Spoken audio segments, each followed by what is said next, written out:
Welcome to the Bookworm Duo, where we explore a variety of books. Let's get started. Today, we are tackling a monster of a topic. We are, but, and I cannot stress this enough, we are absolutely not doing the high school history class version. No dry lists of dates, no statues posing for paintings. None of that. We are diving into the American Revolution, an intimate history by the absolute legends Geoffrey C. and Ken Burns. And intimate really is the key word here. Usually when we talk about the revolution, we zoom way out. Right, you see the big picture, the maps with the arrows. Exactly. The marble statues, the oil paintings. But Ward and Burns argue that this comforting mythology actually hides what really happened. It's like we've scrubbed all the dirt and the trauma out of the story. We have. If you zoom in, which is what this book does, you don't see gallant heroes striking poses. You see a decade-long trauma. Very much confusion. Mud, confusion, betrayal, a lot of fear. It gets down into the blood and the messiness of what was, well, essentially a violent insurrection where nobody knew who was going to win. And the authors start by just attacking those specific myths we all know, the visual shorthand that's stuck in our heads. Yeah, you almost have to do that housekeeping first. Okay, let's do it. Let's take Washington crossing the Delaware, the famous painting. You know the one. Oh, I know the one. Washington standing heroically in the prow of the boat. Cape fluttering, gazing toward victory. Reality check. If he stood up in a rowboat in an ice storm, what happens? He's going in the water. Immediately. He would have fallen out and drowned. It was a desperate, dark, freezing night, not a photo op. Right, and it just keeps going. Nathan Hale, the spy. The guy who said, "I regret that I have but one life to give to my country." A line we all learned in, what, third grade? Yeah. But the thing is, there is zero contemporary evidence he actually said that. It's a beautiful line, but it was probably made up later. Good PR. Excellent PR. Or the Battle of Bunker Hill. Let me guess, it wasn't on Bunker Hill. It was mostly on Breed's Hill. But see, these aren't just gotcha facts. No, the point is deeper. The point is that when we polish these stories, we lose the terror, we lose the stakes, we lose the fact that this was a chaotic mess. So that's our mission for this deep dive. We're going to walk through this timeline, but we are looking for those difficult truths. And the people.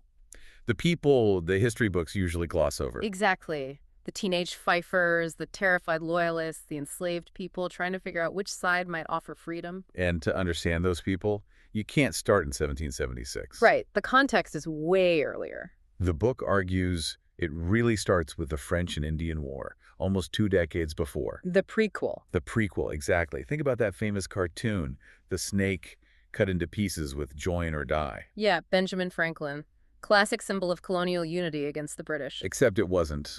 Not originally. Franklin drew that in 1754 to unite the colonies against the French. To support the British Empire. Yes, and that's the massive irony here. In 1763, after they beat the French, Americans were maybe the proudest British subjects on the planet. That is just a wild turnaround. How do you go from that, from cheering the king to shooting at his troops a decade later? It comes down to the bill.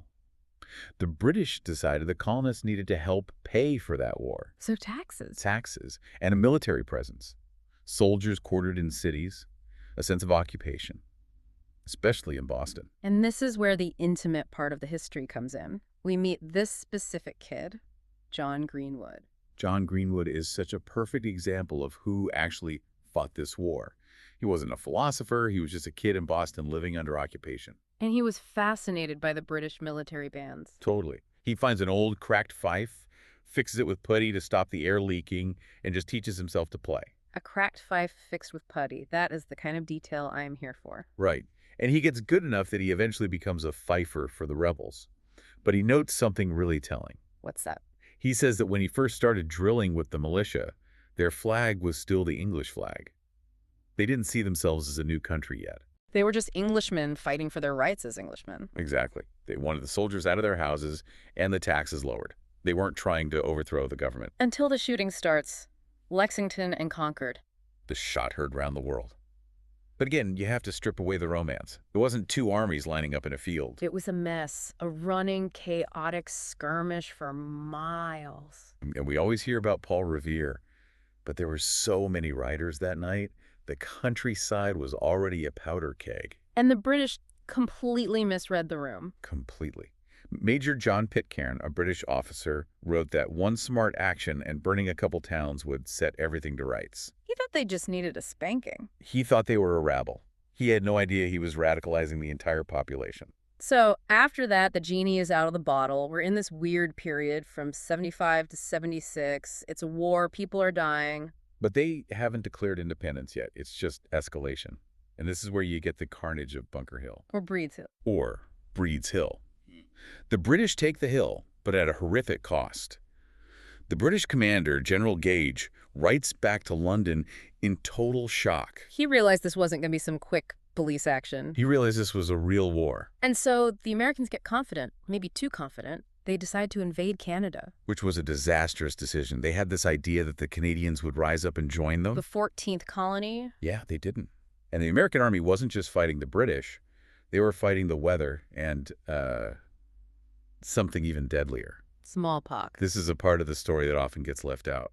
There was a massive smallpox epidemic running parallel to the revolution. It might have killed 100,000 people. 100,000? That's plague level for the population back then. It was devastating. John Adams wrote that smallpox was 10 times more terrible than Britain's. It just wiped out the army in Canada. So you've got disaster in the north, sickness everywhere. The mood must have been grim. What shifts the conversation to actual independence? A pamphlet, Common Sense by Thomas Paine. And it's hard to overstate how viral this thing went. Before Paine, it was all about taxes and representation. Right. Paine shifts the argument entirely to natural rights. He said it was ridiculous for an island to rule a continent. He called the king a worm. He called the king a worm. I love that. No wonder it was a bestseller. It just shattered the reverence for the monarchy. It gave people the language to imagine a completely new reality. And that leads, of course, to July 1776, the Declaration. And there's a scene in the book that is so powerful. They read the Declaration to the troops at Ticonderoga. And Private Lemuel Haynes is there. Yes. Lemuel Haynes, a man of mixed race, black and white, fighting for the Patriots. And he hears these words, all men are created equal. And he doesn't just let them wash over him. No. He goes home and writes an essay called Liberty Further Extended. He takes those revolutionary words and applies them directly to enslaved people. He calls out the illegality of slave keeping using their own logic. He does. And that is the possibility the book talks about. The ideas were bigger than the men who wrote them down. But, okay, they declare independence, high fives all around, but then the empire strikes back. With a vengeance. Summer of '76, the British show up in New York Harbor with the largest expeditionary force of the 18th century. It's a massive armada. And we have to talk about how the biggest battle of the entire war, the Battle of Long Island, actually started. It's bizarre. It didn't start with some grand charge. It started in a watermelon patch. A watermelon patch? You have to explain. British foragers were sneaking around in the middle of the night looking for snack watermelons. No way. They bumped into American pickets guarding the patch. Shots were fired. And that little skirmish triggered the whole battle. Which was a total catastrophe for the Americans. A complete catastrophe. Washington gets crushed. And we forget how close the whole thing came to ending right there in late 1776. It was almost over. Almost. Yeah. Washington is retreating across New Jersey. The army is shrinking. Soldiers are just going home. And in England, they are celebrating. They were burning effigies of Washington and Adams, right? Tarred and feathered effigies. The king was handing out knighthoods. They thought they had one. And militarily, they should have. This is the times that try men's souls moment? That's exactly it. Thomas Paine, writing that while they retreat. Morale is zero. Washington needs a miracle. And then comes the crossing of the Delaware. Christmas, 1776. Trenton. The great gamble. He takes what's left of his army, crosses a frozen river in a blizzard, and attacks the Hessian garrison. Militarily, it was a small fight, but psychologically? It saved the revolution. It proved they could still fight, that they could win. It kept the army together for one more year. Which brings us to 1777. The British have a new plan to cut off New England. And then we get Saratoga, a massive turning point. The British General Burgoyne gets trapped in upstate New York and surrenders an entire army. The reaction in London is priceless. It is. King George III hears a rumor of victory at first and runs into the Queen's room shouting, "I have beat them!" And then the real news arrives. Then the real news arrives. And because of Saratoga, France looks at the Americans and says, okay, maybe you guys have a shot. And they join the war. But while this is all happening on a global scale, the book highlights something much darker on the ground. Yeah. This was a civil war. That's the part we forget. It was Americans versus Americans, patriots versus loyalists. In places like New Jersey, it was brutal.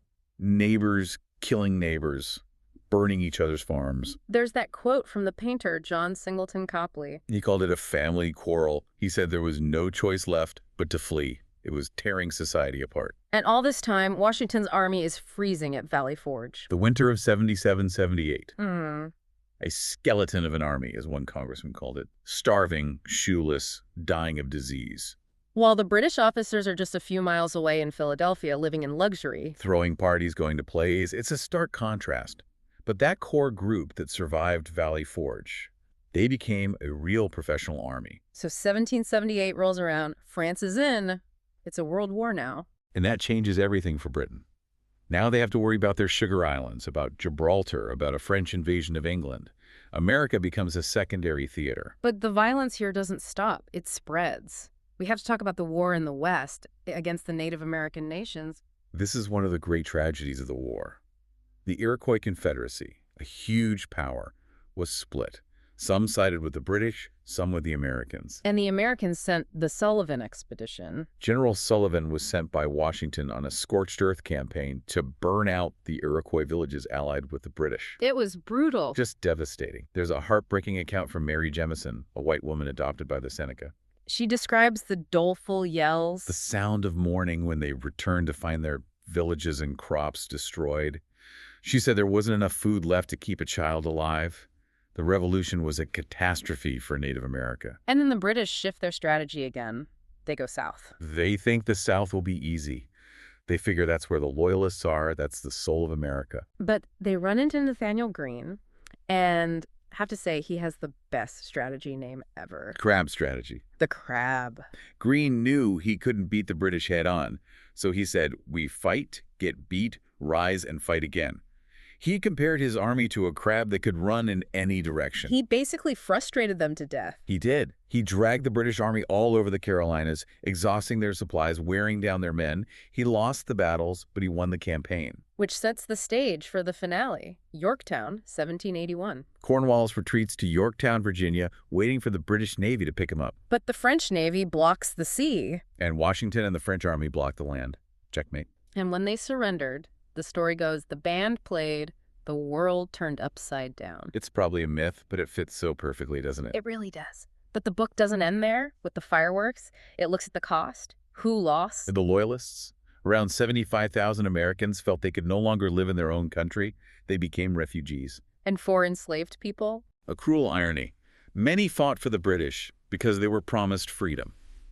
There's the story of Harry Washington, George Washington's own former slave. He escaped and fought for the British. And had to flee to Nova Scotia and then Sierra Leone to be free.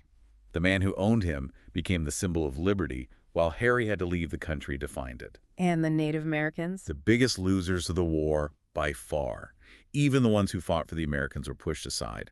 The Empire of Liberty expanded right over their land. So how did the country even heal from this? A bitter civil war, neighbors killing neighbors.